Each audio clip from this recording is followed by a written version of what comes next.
Iran imethibitisha rasmi kifo cha kamanda wa jeshi la wanamaji kikosi cha IRGC Alireza Tangsir siku 4 baada ya Israel kudai kuwa ilimlenga katika shambulio.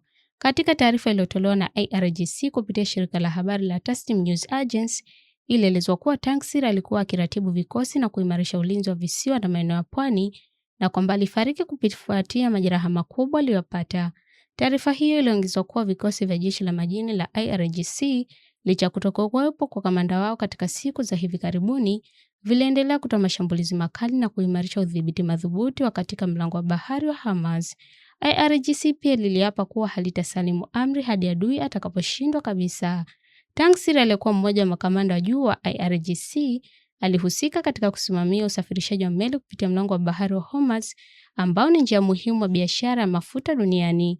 Kupitia chapisho lake katika mtandao wa kijamii wa X, aliwahi kusema kuwa hakuna chombo chochote kinachohusiana na maadui wa Irani kinachoruhusiwa kupita katika eneo hilo.